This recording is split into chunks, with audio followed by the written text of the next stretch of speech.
നമസ്കാരം സുഹൃത്തുക്കളെ, എന്റെ പേര് Aswathy. Welcome to Harshitham Edutech. 2025 അവസാനിക്കാൻ പോവുകയാണ്. അപ്പൊ 2025 ഏറ്റവും പ്രധാനപ്പെട്ട ഫാക്ട്സ് ഇനി വരുന്ന PSC പരീക്ഷകൾക്ക് നിങ്ങൾ ഉറപ്പായിട്ടും നോക്കിയിരിക്കണം. അപ്പോൾ അടുത്തിടെ നടന്ന ഏറ്റവും പ്രധാനപ്പെട്ട ഫാക്ട്സ് ആണ് ഈ ഒരു ക്ലാസ്സിൽ ഡിസ്കസ് ചെയ്യാൻ പോകുന്നത്.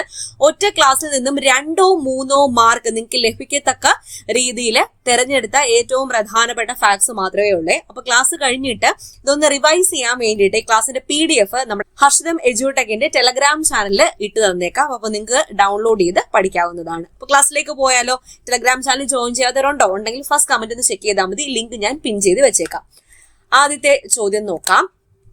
കേരളത്തിലെ ആദ്യത്തെ ഹീമോഫീലിയ പരിചരണ കേന്ദ്രം നിലവിൽ വരുന്നത് എവിടെയാണ്? ഹീമോഫീലിയ, രക്തം കട്ട പിടിക്കാത്ത അവസ്ഥയാണ് ഹീമോഫീലിയ. രാജകീയ രോഗം, ക്രിസ്മസ് രോഗം എന്നൊക്കെ അറിയപ്പെടുന്നത് ഹീമോഫീലിയയാണ്. അപ്പൊ കേരളത്തിലെ ആദ്യത്തെ ഹീമോഫീലിയ പരിചരണ കേന്ദ്രം നിലവിൽ വരുന്നത് കോട്ടയം മെഡിക്കൽ കോളേജിലാണെന്ന് ഓർക്കുക. Kottayam medical college. 56ാമത് ഗോവ അന്താരാഷ്ട്ര ചലച്ചിത്രമേളയിലെ ഉദ്ഘാടന ചിത്രം ഏതാണ്? IFFI international film festival of Kerala എവിടെയാണ് നടക്കുന്നത്? ഗോവയിലാണ് നടന്നത്. അപ്പൊ 56ാമത് ഗോവ അന്താരാഷ്ട്ര ചലച്ചിത്ര മേളയിലെ ഉദ്ഘാടന ചിത്രം ദ ബ്ലൂ ട്രയൽ എന്ന ബ്രസീലിയൻ ചിത്രമാണ്. The blue trial. അപ്പോ സമാപന ചിത്രം ഏതാണെന്ന് ചോദിച്ചാൽ യൂസ്ഫുൾ ഗോസ്റ്റ് ആണ്. യൂസ്ഫുൾ ഗോസ്റ്റ് എന്ന ചിത്രമാണ് സമാപന ചിത്രം. അപ്പൊ ഈ മേളയില് പ്രദർശിപ്പിച്ച മലയാളം ചിത്രങ്ങൾ ഏതൊക്കെയാണ്? തുടരും എന്ന ചിത്രം പ്രദർശിപ്പിച്ചു. ARM അജയന്റെ രണ്ടാം മോഷണം എന്ന ചിത്രം പ്രദർശിപ്പിച്ചു. അതുപോലെ സർക്കീട്ട് എന്ന ചിത്രവും പ്രദർശിപ്പിച്ചു. അപ്പൊ ഇന്ത്യൻ പനോരമയിൽ പ്രദർശിപ്പിച്ച മലയാള ചലച്ചിത്രം ഏതാണെന്ന് ചോദിച്ചാൽ അത് സർക്കീട്ട് എന്ന ചിത്രമാണ്. ആസിഫ് അലി നായകനായി അഭിനയിച്ച സർക്കീട്ട് എന്ന ചിത്രം. അപ്പൊ ഈ മൂന്നും, തുടരും, ARM അതുപോലെ സർക്കീട്ട്, ഈ 3 ചിത്രങ്ങളാണ് 56ാമത് ഗോവ അന്താരാഷ്ട്ര ചലച്ചിത്ര മേളയിൽ പ്രദർശിപ്പിച്ച മലയാളം ചിത്രങ്ങൾ. ഇനി IFFI 56ാമത് IFFIയിൽ ഗോൾഡൻ പീകോക്ക് അഥവാ സുവർണ മയൂരം പുരസ്കാരം ലഭിച്ച മികച്ച ചിത്രത്തിന് നൽകുന്നതാണ് ഗോൾഡൻ പീകോക്ക്. ഏത് ചിത്രത്തിനാണ് ലഭിച്ചത്? സ്കിൻ ഓഫ് യൂത്ത് എന്ന ചിത്രത്തിനാണ് ലഭിച്ചത്. സ്കിൻ ഓഫ് യൂത്ത് എന്ന ചിത്രത്തിന്റെ സംവിധാനം ആര്? ആഷ്ലി മെയ്ഫെയർ. ആഷ്ലി മെയ്ഫെയർ ആണ് സ്കിൻ ഓഫ് യൂത്ത് എന്ന ചിത്രത്തിന്റെ സംവിധാനം. മികച്ച സംവിധായകനുള്ള പുരസ്കാരം ആർക്കാണ് ലഭിച്ചത്? ഗോണ്ടൽ എന്ന ഇന്ത്യൻ ചിത്രത്തിന്റെ സംവിധാനത്തിനാണ് ഇദ്ദേഹത്തിന് പുരസ്കാരം ലഭിച്ചത്. ആരാണ്? സന്തോഷ് ദവാഖർ. സന്തോഷ് ദവാഖറിനാണ് മികച്ച സംവിധായകനുള്ള രജത മയൂരം അഥവാ സിൽവർ പീകോക്ക് ലഭിച്ചത്. ഇത്രയും ഫാക്ട്സ് ഓർത്തിരിക്കുമല്ലോ ഇതുമായിട്ട് ബന്ധപ്പെട്ട്. ഇത് സ്കിൻ ഓഫ് യൂത്ത് ചോദിക്കാൻ വളരെ ചാൻസ് ഉണ്ട്. ഞാൻ കഴിഞ്ഞൊരു ക്ലാസ്സിലും സ്കിൻ ഓഫ് യൂത്തിന്റെ കാര്യം പറഞ്ഞിട്ടുണ്ടായിരുന്നു. അപ്പോൾ ഉദ്ഘാടന ചിത്രം ഏതാണെന്ന് ചോദിച്ചാൽ ദ ബ്ലൂ ട്രയൽ എന്ന ബ്രസീലിയൻ ചിത്രമാണ്. അടുത്ത ചോദ്യം, കാവേരി നദിക്ക് കുറുകെ മേക്കദാട്ടു, അതും ഒരു ചോദ്യമാണ്. മേക്കദാട്ടു അണക്കെട്ട് നിർമ്മിക്കുന്നത് ഏത് നദിക്ക് കുറുകെയാണ്? കാവേരി നദിക്ക് കുറുകെയാണ്. അപ്പൊ ഈ അണക്കെട്ടുമായി ബന്ധപ്പെട്ട് തർക്കം നിലനിൽക്കുന്ന സംസ്ഥാനങ്ങൾ ഏതൊക്കെയാണെന്ന് ചോദിച്ചാൽ തമിഴ്നാടും കർണാടകവുമാണ്. കാവേരി നദി തമിഴ്നാടും കർണാടകവും.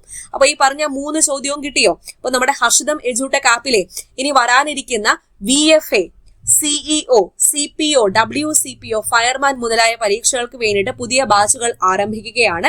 അഡ്മിഷൻ തുടങ്ങിയിട്ടുണ്ട്. ക്ലാസ്സുകൾ ഉടനെ തന്നെ ആരംഭിക്കും. ഇപ്പൊ അഡ്മിഷൻ സ്റ്റാർട്ട് ചെയ്തിട്ടുണ്ട്. ഒരു ഫിക്സഡ് നമ്പർ ഓഫ് സ്റ്റുഡൻസ് ആകുമ്പോഴത്തേക്കും പിറ്റേന്ന് തന്നെ നമ്മൾ ക്ലാസ് സ്റ്റാർട്ട് ചെയ്യും. അപ്പൊ അഡ്മിഷൻ തുടങ്ങിയിട്ടുണ്ട്. ലിമിറ്റഡ് സീറ്റ്സ് മാത്രമേ ഉള്ളൂ. എല്ലാം അഫോർഡബിൾ ആയിട്ടുള്ള ഫീസ് ആണ്.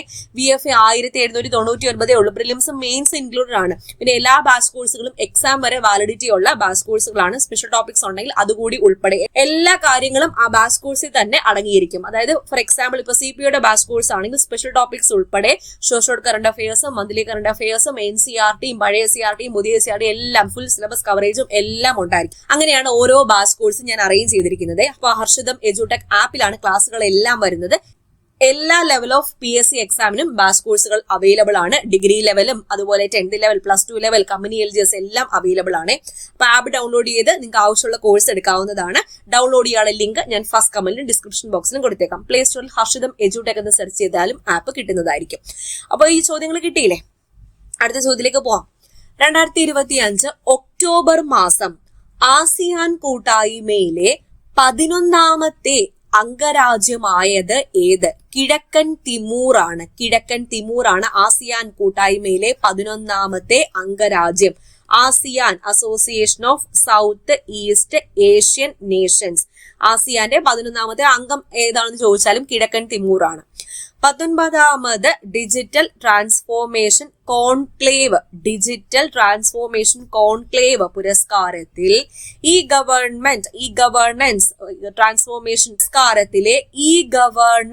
ട്രാൻസ്ഫോർമേഷൻ പുരസ്കാരം ലഭിച്ച കേരളത്തിലെ പദ്ധതിയാണ് ഡിജി കേരളം പദ്ധതിക്കാണ് ഈ ഗവേണൻസ് ട്രാൻസ്ഫോർമേഷൻ പുരസ്കാരം ലഭിച്ചത് എന്ന് ഓർക്കുക. ഡിജി കേരളം. 2025 ഡിസംബർ മാസം യുനെസ്കോയുടെ അമൂല്യമായ സാംസ്കാരിക പൈതൃകങ്ങളുടെ പട്ടികയിൽ ഇന്ത്യയിൽ നിന്നും ഇടം പിടിച്ച ആഘോഷമാണ് ദീപാവലി. അപ്പൊ കേരളത്തിൽ നിന്നും യുനെസ്കോയുടെ പൈതൃക പട്ടികയിൽ ഉൾപ്പെട്ട അല്ലെങ്കിൽ ഇടം പിടിച്ച കലാരൂപങ്ങൾ ഏതൊക്കെയാണ്? കൂടിയാട്ടവും മുടിയേറ്റുമാണ്. ഈ ചോദ്യം 2025 ഡിസംബർ മാസം യുനെസ്കോയുടെ അമൂല്യമായ സാംസ്കാരിക പൈതൃകങ്ങളുടെ പട്ടികയിൽ ഇന്ത്യയിൽ നിന്നും ഇടം പിടിച്ച ആഘോഷം ഏതാണെന്ന് ചോദിച്ചാൽ അത് ദീപാവലിയാണ്. ദീപാവലി. ക്ലാസ് ഇരുന്ന് തന്നെ നിങ്ങൾ പഠിച്ചിട്ട് പോകണം. മൈൻഡ് വേറെ എങ്ങോട്ടും ഡൈവേർട്ട് ചെയ്ത് വിടരുത്. ക്ലാസ് ഇരുന്ന് തന്നെ പറയുന്ന ഫാക്ട്സ് എല്ലാം പഠിച്ചിട്ട് പോകണം. ഓക്കെ, അത്രയ്ക്ക് ദൃഢനിശ്ചയത്തോടു കൂടി ഓരോ കാര്യവും, നിങ്ങൾ ചെയ്യുന്ന എല്ലാ കാര്യവും ദൃഢനിശ്ചയത്തോടു കൂടി ഞാൻ എന്തിനു വേണ്ടിയിട്ടാണ് ഈ ഒരു സമയം ഇവിടെ ചെലവഴിക്കുന്നത്, ഞാൻ എന്തിനു വേണ്ടിയിട്ടാണ് പഠിക്കുന്നത്, എനിക്കൊരു ലക്ഷ്യമുണ്ട്, അത് ഞാൻ നേടിയെടുക്കും എന്ന് പറഞ്ഞ് തന്നെ ക്ലാസ്സിലിരിക്കെ വേറെ എങ്ങോട്ടും മൈൻഡ് പോകരുത്. അപ്പോ ദീപാവലിയുടെ ഫാക്ട് കിട്ടിയില്ലേ? അടുത്ത ചോദ്യം. ഇന്ത്യയിലെ ഏറ്റവും നീളമേറിയ കാന്റിലിവർ ഗ്ലാസ് ബ്രിഡ്ജ് നിലവിൽ വരുന്നത് എവിടെയാണ്? വിശാഖപട്ടണം. ആന്ധ്രാപ്രദേശിലെ വിശാഖപട്ടണത്തിലാണ് ഇന്ത്യയിലെ ഏറ്റവും നീളമേറിയ കാന്റിലിവർ ഗ്ലാസ് ബ്രിഡ്ജ് നിലവിൽ വരുന്നത്. അപ്പൊ ഇന്നത്തെ ഒരു ചോദ്യം നിങ്ങളോട് ചോദിക്കട്ടെ. ഈ ചോദ്യത്തിന് ഉത്തരം താഴെ നിന്ന് കമന്റ് ചെയ്യുക. CMS കോളേജ് സ്ഥാപിതമായ വർഷം ഏതാണ്? താഴെ നിന്ന് കമന്റ് ചെയ്യുക. നമ്മള് കേരള ഹിസ്റ്ററി ഒക്കെ പഠിക്കുമ്പോഴത്തേക്കും അതിൽ ഈ ഒരു വർഷം എപ്പോഴും പഠിക്കാറുണ്ട്. ഓക്കെ, താഴെ നിന്ന് കമന്റ് ചെയ്യുമല്ലോ. അടുത്ത ചോദ്യം നോക്കാം. കേരളത്തിലെ ആദ്യത്തെ ജെൻസി പോസ്റ്റ് ഓഫീസ് നിലവിൽ വന്നത് എവിടെയാണ്? ഈ ഒരു ചോദ്യം വെച്ചിട്ടാണ് ഞാൻ CMS കോളേജ് സ്ഥാപിതമായ വർഷം നിങ്ങളോട് ചോദിച്ചത്. CMS കോളേജ് കോട്ടയത്തിലാണ് കേരളത്തിലെ ആദ്യത്തെ ജെൻസി പോസ്റ്റ് ഓഫീസ് നിലവിൽ വന്നത്. കേരളത്തിലെ ആദ്യത്തെ ജെൻസി പോസ്റ്റ് ഓഫീസ് ആണ്. കേരള അഡ്വഞ്ചർ ടൂറിസത്തിന്റെ ബ്രാൻഡ് അംബാസിഡറായി നിയമിതനായത് ആരാണ്? PR ശ്രീജേഷ് ആണ് കേരള അഡ്വഞ്ചർ ടൂറിസത്തിന്റെ ബ്രാൻഡ് അംബാസിഡറായി അടുത്തിടെ നിയമിതനായത്. ആനന്ദ് അംബാനിയുടെ വൻതാര വൈൽഡ് ലൈഫ് അല്ലെങ്കിൽ വൈൽഡ് ആനിമൽസിന് വേണ്ടിയിട്ടുള്ള റെസ്ക്യൂ ആൻഡ് റീഹാബിലിറ്റേഷൻ സെന്റർ ഉണ്ടല്ലോ. അപ്പൊ ആ വൻതാര സ്ഥാപിച്ചത് ആനന്ദ് അംബാനിയാണ്. ഗുജറാത്തിലെ ജാംനഗറിലാണ് സ്ഥാപിച്ചത്. ഈ ആനന്ദ് അംബാനിക്ക് അടുത്തിടെ ഒരു പുരസ്കാരം ലഭിച്ചു. എന്താണ് ആ പുരസ്കാരം? വന്യജീവി സംരക്ഷണം മുൻനിർത്തി ഗ്ലോബൽ ഹ്യൂമൻ സൊസൈറ്റി നൽകുന്ന ഗ്ലോബൽ ഹ്യൂമാനിറ്റേറിയൻ പുരസ്കാരം 2025 ആർക്ക് ലഭിച്ചത്? ആനന്ദ് അംബാനിക്ക് ലഭിച്ചത്. മുകേഷ് അംബാനിയുടെ മകനായ ആനന്ദ് അംബാനിക്ക് ലഭിച്ചത്. വൻതാര എന്ന വൈൽഡ് ലൈഫ് സെന്ററിന്റെ സ്ഥാപകൻ കൂടിയാണ് ആനന്ദ് അംബാനി. ഓക്കെ, കിട്ടിയല്ലോ. അടുത്ത ചോദ്യം നോക്കാം. 2025 SIR നടപടികൾ പൂർണ്ണമായും ഡിജിറ്റലൈസ് ചെയ്ത കേരളത്തിലെ ആദ്യത്തെ ജില്ല. SIRന്റെ ഫുൾ ഫോം എന്താ? സ്പെഷ്യൽ ഇന്റൻസീവ് റിവിഷൻ എന്നതാണ് SIRന്റെ ഫുൾ ഫോം. അപ്പൊ 2025 SIR നടപടികൾ പൂർണ്ണമായും ഡിജിറ്റലൈസ് ചെയ്ത കേരളത്തിലെ ആദ്യത്തെ ജില്ലയാണ് കാസർഗോഡ് ജില്ല. ഓർത്തിരിക്കുക. അടുത്തത് വയോജനങ്ങൾക്ക് വേണ്ടിയിട്ടുള്ള 2 കാര്യങ്ങളാണ് പറയുന്നത്. വയോജനങ്ങളുമായിട്ട് ബന്ധപ്പെട്ട അല്ലെങ്കിൽ വയോസേവന പുരസ്കാരവുമായി ബന്ധപ്പെട്ട ഫാക്റ്റും വയോജനങ്ങൾക്ക് വേണ്ടിയുള്ള ഒരു പദ്ധതിയുടെ പേര്. ഒറ്റയ്ക്കായ വയോജനങ്ങൾക്ക് സാന്ത്വനമേകാൻ സാമൂഹ്യനീതി വകുപ്പ് നടപ്പാക്കുന്ന പദ്ധതിയുടെ പേരാണ് സല്ലാപം. കേരള സാമൂഹ്യനീതി വകുപ്പ് മന്ത്രി ആരാണ്? ആർ ബിന്ദു ആണ്. അപ്പൊ സല്ലാപം പദ്ധതി ആർക്ക് വേണ്ടിയിട്ടുള്ളതാണ്? വയോജനങ്ങൾക്ക് വേണ്ടിയുള്ള പദ്ധതിയാണെന്ന് ഓർക്കുക. അടുത്തിടെ ഏത് ഗ്രാമപഞ്ചായത്തിനാണ് വയോജന ക്ഷേമ പ്രവർത്തനങ്ങൾ മാതൃകാപരമായി നടപ്പിലാക്കിയതിനുള്ള സാമൂഹ്യനീതി വകുപ്പിന്റെ വയോസേവന സംസ്ഥാന പുരസ്കാരം ലഭിച്ചത്? കോഴിക്കോട് ജില്ലയിലെ ഒളവണ്ണ ഗ്രാമപഞ്ചായത്തിനാണ് ലഭിച്ചത്. കോഴിക്കോട് ജില്ലയിലെ ഒളവണ്ണ ഗ്രാമപഞ്ചായത്തിനാണ് വയോസേവന പുരസ്കാരം അടുത്തിടെ ലഭിച്ചത്. ഓക്കെ, അപ്പൊ ഈ പറഞ്ഞ 3 ചോദ്യം, ഈ ഒരു സ്ലൈഡിലെ 3 ചോദ്യം കിട്ടിയില്ലേ? അടുത്ത ചോദ്യം നോക്കാം. അടുത്തത് ഒരു പദ്ധതിയാണ്, സ്ത്രീകൾക്ക് വേണ്ടിയുള്ള പദ്ധതി. വനിതാ ശിശു വികസന വകുപ്പ് നടപ്പിലാക്കുന്ന പദ്ധതിയാണ് കനൽ. എന്താണ് ഇതിന്റെ ലക്ഷ്യം? സ്ത്രീ ശാക്തീകരണവും സുരക്ഷയും ലക്ഷ്യമിട്ട് വനിതാ ശിശു വികസന വകുപ്പ് നടപ്പിലാക്കുന്ന പദ്ധതിയുടെ പേരാണ് കനൽ. അടുത്തത് ആപ്പാണ് ആധാർ എന്ന ആപ്പ്. അപ്പൊ ആധാർ എന്ന ആപ്പ് എന്തിനു വേണ്ടിയുള്ള ആപ്പ് ആയിരിക്കും? ആധാർ വിവരങ്ങൾ സുരക്ഷിതമായി പങ്കുവെക്കാനുള്ള സംവിധാനത്തിന് വേണ്ടി അവതരിപ്പിച്ച പുതിയ ആപ്പാണ് ആധാർ എന്ന ആപ്പ്. ആധാർ. അടുത്തത് വളരെ ഇമ്പോർട്ടന്റ് ആണ്. നേരത്തെ IFFI കാര്യം പറഞ്ഞു, international film festival of India. ഇനി IFFK ഉണ്ട്, international film festival of Kerala. അത് 30ാമത് എഡിഷൻ ആണ് 2025 നടക്കുന്നത്. 2025 ഡിസംബർ മാസം നടക്കുന്നത്. അപ്പൊ ഈ 30ാമത് കേരള രാജ്യാന്തര ചലച്ചിത്രമേളയുടെ ഉദ്ഘാടന ചിത്രമായി തെരഞ്ഞെടുത്ത ചിത്രം ഏതാണെന്ന് ചോദിച്ചാൽ പാലസ്തീൻ 36 എന്ന ചിത്രമാണ്.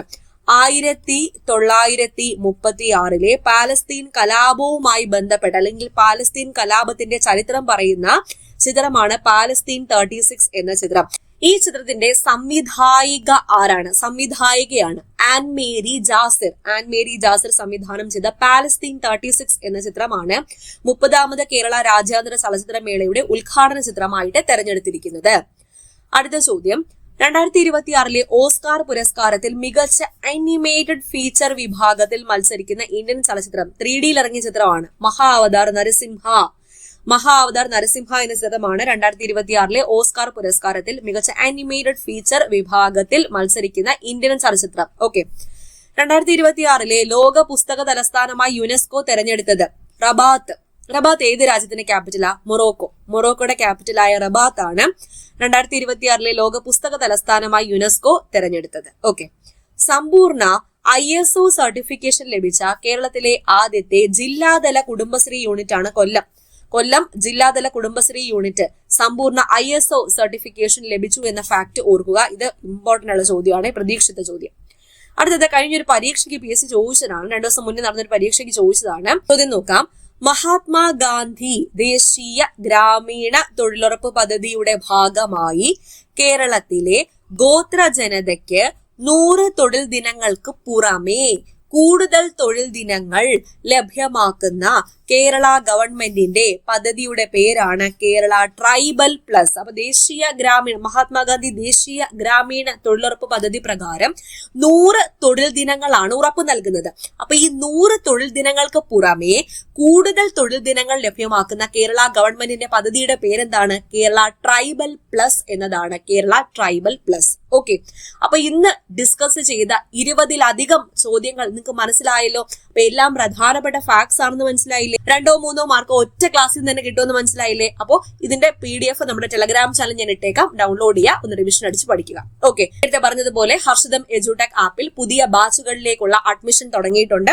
Village field assistant, CPO, WCPO, fireman, civil excise officer class ഉടനെ തന്നെ സ്റ്റാർട്ട് ചെയ്യുന്നതാണ്. ലിമിറ്റഡ് സീറ്റ്സ് മാത്രമേ ഉള്ളൂ. നിങ്ങളുടെ സീറ്റ് ഇന്ന് തന്നെ ഉറപ്പിക്കുക. ഓക്കെ, അപ്പൊ ആപ്പ് ഡൗൺലോഡ് ചെയ്യാനുള്ള ലിങ്കും ഞാൻ ഫസ്റ്റ് കമന്റിൽ കൊടുത്തേക്കാം. അടുത്ത ക്ലാസ്സിൽ വീണ്ടും കാണാം. പിന്നെ വീഡിയോ ഇഷ്ടപ്പെട്ടാൽ നിങ്ങളുടെ ലൈക്ക് ഞാൻ പ്രതീക്ഷിക്കുന്നുണ്ട്. അതുപോലെ നമ്മുടെ ചാനലിനെ പറ്റി എല്ലാവർക്കും ഒന്ന് പറഞ്ഞു കൊടുക്കുക, എല്ലാവർക്കും ഒന്ന് ഷെയർ ചെയ്ത് കൊടുക്കുക. ആദ്യമായിട്ട് ചാനൽ കാണുന്ന ആരെങ്കിലും ഉണ്ടെങ്കിൽ സബ്സ്ക്രൈബ് ചെയ്ത് സപ്പോർട്ട് ചെയ്യുക. അടുത്ത ക്ലാസ്സിൽ വീണ്ടും കാണാം. താങ്ക്